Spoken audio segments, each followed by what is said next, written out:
Greetings, TIVA. Tim Lawrence here, joining you, and I'm so thrilled to be with you today, albeit via Zoom. I know that we have something in common, very much in common. We'd all rather be in Corpus, enjoying the beautiful scenery and beaches and networking face-to-face together, but these are different times. And I hope my message today will bring a little hope, maybe some inspiration, and assure you that we will get through these times as we always do. And I hope it will help you through your journey in this upcoming school year. And speaking of journeys, I want to sincerely thank you, TIVA, one of the strongest and most dynamic associations of CTE in the nation. Thank you for supporting me during my journey, from student to industry, to instructor and advisor, to state director and Department of Education leader, and finally, as your executive director of Skills USA for nearly 20 years. Thank you. I want to share a screen with you to talk a little about my topic today, and also to talk about some young people whose faces I want you to take a look at. First of all, the topic today, I'm going to be speaking about overcoming technology innovation challenges in CTE classrooms and the fear of 2020 and beyond. So I want you to take a look at this image and take a look at the date on the top left-hand corner of this slide, 2001. Take a look at the American flag, dead center amongst all the flags of 70 nations from around the world, and our students from the United States of America holding that flag amongst that group. We'll talk about this experience a little later. And then take a look at these student faces. You notice the date at the top, September 9 through 21, 2001. We were there, and I was there with these students during 9/11. We're talking about young American heroes. Young man on the far bottom right, AJ Rose, CNC student from North Carolina. Young lady top left, Keisha James, cosmetology student, New York City. And the trades represented: automotive, welding, cabinet making, carpentry, refrigeration. 7 students representing our country. So I want you to take a look at that and remember it as we go forward. So now I'll share a little with you. So glad to be with you again today for the TIVA conference. This is one of the most dynamic and, as I said, best professional development conferences with a rich array of programming to help you enhance your classrooms and your knowledge. I want to talk to you today about overcoming technology innovation challenges in your CTE classroom. And as I said in the beginning, I call this the fear of 2020 and beyond. Because when this global pandemic became a reality for us in late February to early March, many of us were not prepared for what took place. Schools shut down, classrooms went dark, but your responsibilities as instructors did not go away. In fact, you were suddenly being asked to do more with less, more one-on-one instruction, virtual instruction, Google Classrooms, Microsoft Teams, Zoom. Maybe you were already strong in these technologies and maybe you were using them daily, and maybe you were not. So suddenly educators were asked to teach differently, to be more self-reliant, to be more adaptable and flexible about learning strategies, learning times, turning in work, getting feedback, and somehow get good engagement from students who are struggling with less support, with technology issues, with fears about global health, their own health, their family, and feeling disconnected from school. But as the pandemic moved forward from March until now, in just a few months, we've learned a lot as teachers, refining what we know to be true with students and readjusting again and again as we individually and collectively figured out what works with our students and for our technical programs. Let me start with this disclaimer. I'm not an expert in technology, and I haven't taught in the classroom in many years.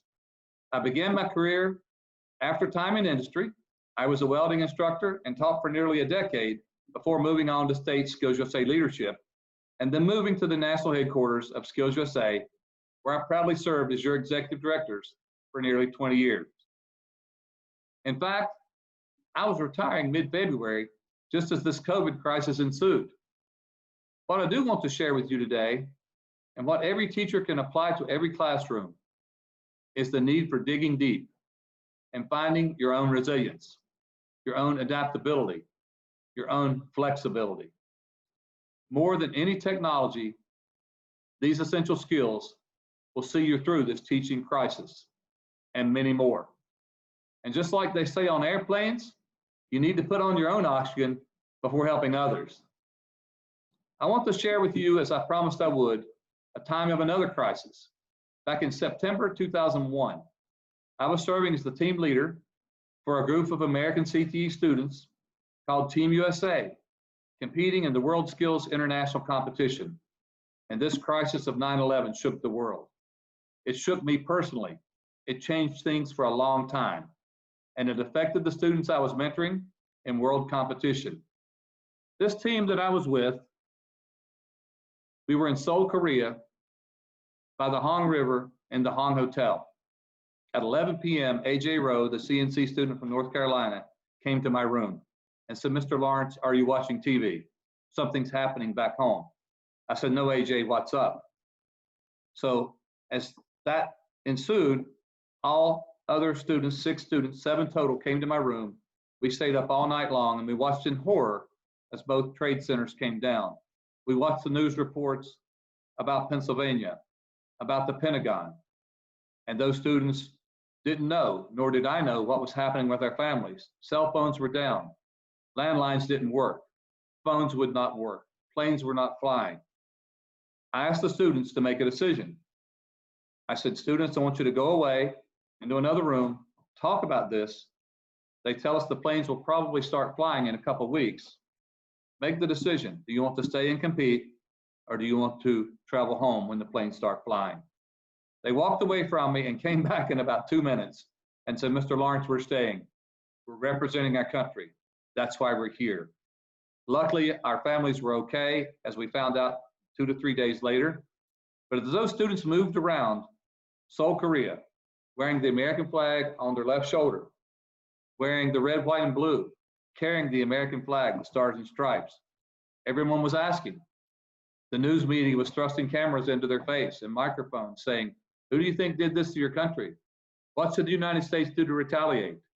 And all our students would say, not with coaching, no coaching from me, was, "We're just hoping and praying that our families and our country back home are okay." That was a time like no other. These students were on the Seoul, Korea news. They were in the newspapers, but they went ahead and competed 4 straight days against 70 other countries. Came back with more medals percentage-wise than any other team we've ever taken to the World Skills Competition since the 70s. So proud of this group of young American heroes. And they came back to a different world. This team stayed. They competed. They were proud. And what we saw in them through this personal and national crisis, or I would like to believe, it's my belief that their ability to overcome the challenges is why they succeeded. My mentorship of these students, my role as their coach, I could not fix the problem. I could not reassure them that everything was going to be okay or when it would be okay, but I could assure them that we were in it together. I could assure them daily, hourly, that I was there to support them and to help problem solve as we work through the situation together. And this still works today in every classroom, in every training program. And whether you're a teacher with 1 year, 5 years, 10 years, or even 20 years of experience, students succeed with encouragement, with support, with motivation, and your smiling belief in their ability to deliver on learning. But back to my story. Following 9/11, there was a major economic crisis in the U.S. It affected communities, it affected schools, families, and individual students. Whether you're looking at physical damage or indirect effects, calculating the economic toll of the 9/11 terrorist attacks make you realize how much it changed the American way of life. When you factor in the loss of equipment, infrastructure, utilities, injury, value of life, and cleanup, the physical toll of the September 11th attacks was $62.2 billion in today's dollars. These are according to adjusted numbers from the New York Times. Even more alarming, between 2001 and 2010, the airline industry suffered losses totaling $74 billion. The effects of 9/11 on air travel, of course, continue to be felt today, with the cost of TSA falling on American taxpayers. For 2020, the TSA's estimated budget is $7.7 billion. Increased security at airports means extra waiting time, more restrictions, taking off our shoes or belts and moving everything through conveyor belts on bins. We didn't do any of that before, but we learned new ways. We adapted. The economy was hurt badly, but it did gradually recover over time, and we adjusted to the new normal. Some of your students might think of 9/11 as something in the history books. This time is etched in my mind because of the rapid shift of the world and the need to adjust. I'll tell you this not to bring you down, but to remind you that 9/11 was devastating to Americans and to the way of life we knew. But gradually, we did adapt to new security protocols, to new ways to do things, and we moved forward individually and as a nation. There was pain, there was loss of life, there was widespread fear, but as humans always do, we sought out moments of optimism and we adapted. I liken 9/11 to this pandemic because this is similar in many ways, causing economic stress on schools and families, causing long-term health risks and issues, causing loss of life, and building up fear. It changed everything about life as we knew it. Maybe not in an instant or in a few minutes, but very quickly over a matter of weeks and months. Now leaving our homes requires a new kind of suiting up with masks and sanitizer and protocols we follow to keep ourselves and others safe. But we're showing once again, we're adapting, we're resilient, and we are flexible. My challenge to each of you today is to use this sudden disruption, the pandemic, as a catalyst to be a better teacher, as a catalyst to learn new technologies, as a catalyst to become the best teacher you can possibly be. Not something to endure, but a time of personal and professional change where you push yourself to raise your level of instruction and embrace every technology. For many CTE teachers, they're used to teaching a hands-on, face-to-face skill in the lab or classroom. They show students how to build, how to wire, how to weld, how to draft, and it's very much a face-to-face endeavor. When you're teaching through a computer, how do you demonstrate a skill and know a student has mastered it? You know, how do you build the relationship that causes students to work harder and do better in school? There are so many technologies available to you. Your schools may have preferences, but we're on Zoom now and it's amazing. And it allows not only meetings, lectures, and demonstrations, but you can also break out into smaller groups using breakout rooms. These breakout rooms can be used for small group learning and reporting back to the whole class, or for your Skills USA chapter to break up and meet as committees to plan your program of work. So with Zoom, you can always make invitations. You can invite a guest speaker from industry to talk with your class without taking up half their day. They only need a laptop, Zoom, and an hour of their time to explain new technologies, give a virtual plant tour, talk about employment opportunities, or coach students preparing for competitions. Microsoft Teams allows you to establish multiple channels for communication. You can chat with other teachers on individual channels. You can set up learning groups with small groups of students to share resources or ask questions, or have video calls, post documents. Teachers can use resources like Kahoot for game-based learning and trivia. You can create, or even have your students create, multiple choice games related to class content. Students can take online quizzes. You know, smart sheets we use a lot. Smart sheets are like Excel on steroids, and you can share work, edit documents, provide attachments, and make assignments. You can create interact polls using Poll Everywhere or Slido and have students answer questions. You can have students search their own home environments or those of family members for safety hazards, maybe looking inside their own home for wiring issues, HVAC issues, or other real-life scenarios that relate to their trade area. If using these newer virtual teaching strategies feels clumsy, just remember how your students feel when they first hold a tool or learn a new skill. Like you tell your students, practice and repetition will make you comfortable. This summer is a great time to make a list of technology new to you and practice with your colleagues. Set up lessons. Get creative on how you can teach and test your skills. and on ways to be highly efficient for the time you're in the classroom. This new world also gives you a great opportunity to push students to step up and use the new technology or help you figure out lesson plans and skill tests. They will enjoy the challenge, I guarantee it. You can meet with student leaders from your Skills USA chapter or your CTSO on Zoom to start planning activities for next year. Have them explore ways they can use their skills to give back to the community, whether that's a socially distanced food drive or a car care clinic. As you use the technology, though, do remember that human connection is the driving factor behind learning. Relationships matter. They matter with your administration.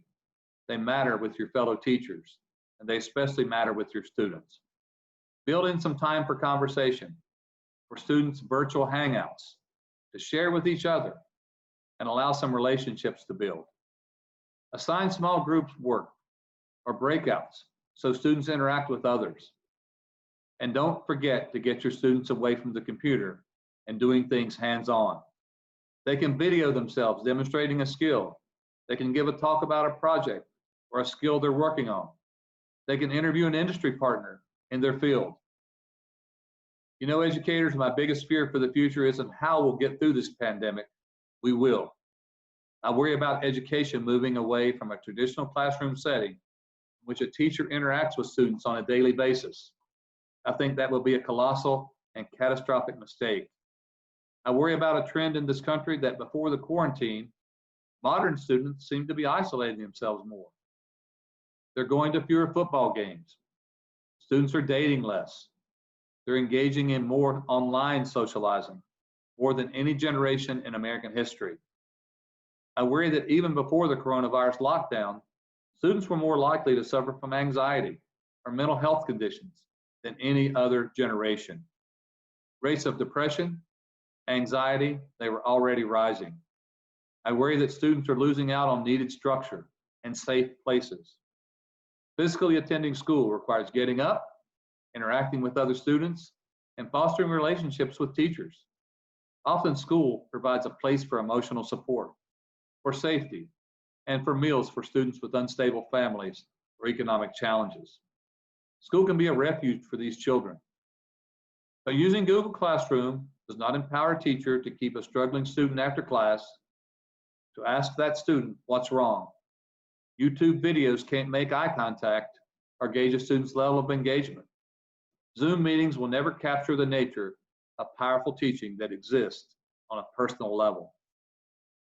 Yet we live in a world and in a time where the most important adult relationship for many school-age children is with you, with their teacher. When I began teaching many years ago, I never imagined I would have students tell me, "No one else cares about my success like you do, Mr. Lawrence." I never thought my students would ask me to attend senior awards assemblies because they had no other adult likely to show up. So I do worry about school becoming permanently, quote, more remote. I've always found that the beauty of the classroom, the source of transformation, it's all rooted in people gathered in the same place at the same time. The best teachers have a capacity to forge connections with their students, inspire their best efforts, and engage them in meaningful ways. So please, for the sake of your children and their futures, don't mistake the power of technology for the power of an effective teacher. Technology is just another teaching tool. That's all it is. Having said that, explore your classroom management tools and your collaboration tools. Find them, share them, practice them before school resumes in the fall. Schools are really all coming up with unique solutions for busing, lunch, instruction, and group activities. These differ school to school or district to district, state to state. Whether it's staggered classes, markings on the floors or walls to remind us of social distancing, it's all going to feel weird and it's going to feel new. Don't be that teacher who fights the change or complains about it. Embrace it, ask how you can help, and explore all that's new with an open and curious mind. Most of us fear what we don't know or don't understand. So give yourself time to think about this new way of teaching. Develop and test your fall plans, and don't overly complicate your curriculum to the point that it's frustrating for you or for the students. Help students become self-sufficient by assigning roles to support each other on both technology and learning. Powerful teaching is about an adult believing us, showing us a higher path. This should happen in the classroom. It happens on the job. It can happen across the internet in your virtual classroom. If some of us see stars, you know, folks, it's because a teacher tilted our heads toward the heavens. They didn't tell us what to see, but they guided us on where to look. You're those teachers that we look up to and that students look up to when they see the stars in the skies. Thank you for all that you do. Thank you for being an educator. Thanks for caring about your school, your community, and especially your students. It's been an honor and a pleasure to speak with you today, and I look forward to your questions and comments. Thank you.